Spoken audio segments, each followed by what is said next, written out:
मध्य प्रदेश की मोहन सरकार के कार्यकाल का पहला बजट पेश होने वाला है। वित्त मंत्री के पिटारे से इस बार प्रदेश की जनता को क्या सौगातें मिलती हैं, इस पर सबकी निगाहें। कर्ज में डूबी सरकार बजट में कैसे विकास के पहिए को गति देगी, साथ ही किसानों, युवाओं, शासकीय कर्मचारी, महिलाओं, व्यापारी, कारोबारी, आमजनों की अपेक्षाओं पर भी खरी उतरती है। इसकी तस्वीर जो बजट के साथ ही स्पष्ट होगी। बजट को लेकर हर वर्ग से उनकी राय ली तो ज्यादातर लोगों ने महंगाई से राहत मिले इस पर जोर दिया। बजट ऐसा होना चाहिए कि आम पब्लिक के पकड़ में हो। सबसे बड़ी बात आप देख रहे हैं रोज़गार। आप किसी भी डिपार्टमेंट में यदि जाएंगे तो वहाँ रोना होता है कि भैया हमारे पास स्टाफ नहीं है। आप पुलिस डिपार्टमेंट में जाएंगे तो वो कहेंगे हमारे पास स्टाफ नहीं है। बैंक में जाएंगे तो बोलेंगे हमारे पास स्टाफ नहीं है। और युवाओं के पास खड़े होंगे तो वो कहेंगे हमारे पास रोज़गार नहीं है। तो सरकार करके आ रही है, बजट ऐसा पेश करना चाहिए जिससे आम व्यक्ति को और पब्लिक को और जो स्टूडेंट युवा हों उनको रोज़गार मिले। मैंने देखा है सरकार बड़े बड़े विज्ञापन दे देती है, बड़े बड़ी योजना लागू करती है कि हम 100 करोड़ में ये बना देंगे।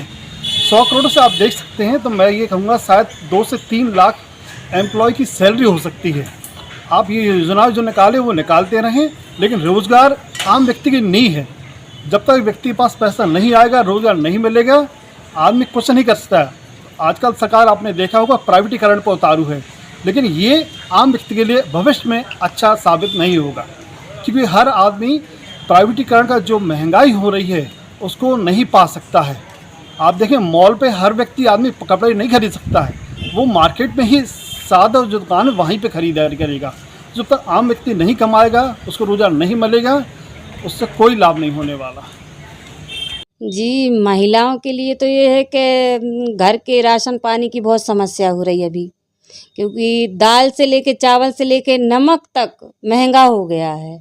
तो बताइए कि मतलब कैसे खर्चा चलाए। अब जैसे कि मान लो हम हैं, हमारे पास तो कोई भी काम भी नहीं है अभी, तो हम कैसे खर्चा चलाएं। हमारे 2 बच्चे हैं, पढ़ाई की फीस भी है, खाने का खर्चा भी है, आने जाने का भी है, कहीं जाओ तो कैसे चलाएंगे बताइए हमें।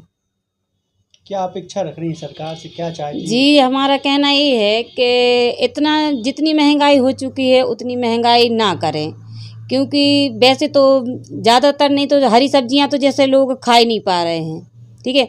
और जैसे दाल रोटी भी जैसे लोग खाते थे तो अब वो भी नहीं हो रहा है उनका, क्योंकि 82 मतलब दाल 120 मतलब 120 से लेके 40 से लेके 180 हो गई। बताइए अब कैसे चलेगा। इतना बजट तो नहीं है, अपन लोग सहन नहीं कर पाते। जैसे जो मामूली इंसान है वो तो 100 ग्राम दाल लेगा, 200 ग्राम दाल लेगा, तो वो कैसे चलाएगा। पूरे परिवार का बजट नहीं बन पा रहा है इस मामले में। जैसे आज तो अब सब्जी लेने जाओ आप बाज़ार में, तो सब्जी हरी मिर्च से धनिया से लेके बिल्कुल हर चीज़ महंगी है। अब 20 रुपये से मतलब 20 रुपये का 50 ग्राम धनिया आ रहा। सोचिए, हमने जैसे हम भी खाना बना रहे हैं अब घर पे, तो हम घर पे हम धनिया नहीं डाल रहे, बिना धनिया की सब्जी बना रहे। क्या लग रहा है जो बजट आ रहा है तो उसमें क्या राहत मिलना चाहिए आप लोगों के लिए? नहीं तो जैसे का पहले था, तो पहले जैसा तो कुछ भी नहीं रहा। अब तो थोड़ा सा उसमें सुधार किया जाए। जैसे आप अपनी जैसे 30 रुपये किलो सब्जी हो रही, तो उसमें भी थोड़ा सा सुधार किया जाए। 40 रुपये हो रही, 80 रुपये हो रही, 200 तक पहुंच गई है। तो बताइए हम अब कैसे घर का खर्च चलाएं। अब जैसे गैस है, गैस भी हो गई महंगी। तो गैस देखो, अब जैसे हम अकेले हैं तो कहीं से मतलब हम तो कैसे भी कर नहीं सकते। अब इसकी कैसे बनाएं बताइए जुगाड़ में इसकी सब कुछ। बच्चों को कैसे करें, घर का खर्च कैसे चलाएं, राशन पानी कैसे लाएं। सामान घर का राशन 1000-1200 में घर का राशन आ जाता था, अब नहीं आ रहा। अब 1500 की तो सिर्फ दाल ही आ रही है। बताइए। ये है कि अगर सरकार चाहे तो छोटे उद्योगों को, छोटे व्यापारियों को अगर राहत दे तो बेरोजगारी भी कम हो सकती है और सरकार को भी सुविधा हो सकती है। सबसे पहले इनकी जो लाइसेंस प्रक्रियाओं में जो त्रुटियाँ हैं उनको ये सुधार है। जैसे GST वालों को आपने छूट दे दी कि 20 लाख के टर्नओवर तक वाले को लाइसेंस की या उसको रिटर्न भरने की आवश्यकता नहीं है। लेकिन दूसरी तरफ आप फूड सेफ्टी जो लाइसेंस बनवाना पड़ता है फसाई, उसमें भी एक प्रावधान पहले ये था कि राज्य सरकार अगर चाहे तो उसको राज्य में लागू ना भी करे, लेकिन आपने उनको कह दिया कि साहब 5 लाख रुपये या 12 लाख रुपये टर्नओवर वालों को आपने रजिस्ट्रेशन बाकी जो लाइसेंस की अनिवार्यता। ये जो त्रुटि है स्थिति को अगर सरकार दूर करे, मैं तो चाहता हूँ कि ये अनुशंसा दें कि जो 1 करोड़ रुपये की टर्नओवर तक के छोटे दुकानदार, लघु और मध्यम कुटीर उद्योग वाले हैं, उनको जीएसटी के दायरे से बाहर रखें। साथ में उसी में जो फसाई के लाइसेंस हैं, जो फूड फैक्ट्री वाले, वो भी उस मापदंड पर समान रूप से हो जाएंगे। उनके लिए भी केवल रजिस्ट्रेशन की प्रक्रिया रहे, उसके ऊपर वालों को आप लाइसेंस। दूसरा, सरकार को शिक्षा के बजट पर ज़्यादा ध्यान देना चाहिए और उसके लिए जैसे मैंने अभी एक सुझाव भी रखा था सोशल मीडिया के माध्यम से कि सरकार को महिला बाल विकास को टोटली ख़त्म करके आंगनवाड़ियों को प्री प्राइमरी स्टैंडर्ड के हिसाब से उनको डेवलप करना चाहिए और इसकी शिक्षा में मर्ज कर देना चाहिए। इससे ये होगा कि शिक्षा के क्षेत्र में सरकार का बजट भी बचेगा। उस बजट के आधार पर जो शिक्षा आपकी अच्छी बनेगी तो लोग नौकरी की अपेक्षा स्वयं के व्यापार पर ज़्यादा ध्यान देंगे, छोटे छोटे कारोबार बढ़ेंगे, सरकार की अर्थव्यवस्था फैलेगी, बेरोजगारी पर भी कंट्रोल होगा। और सरकार से मैं ये उम्मीद करूँगा कि जो हम लोगों की एक मांग थी कि व्यापार आयोग का गठन सरकार अपने स्तर पर करे, तो मैं व्यापारी वर्ग को भी शामिल करें, उनकी अनुशंसा लें।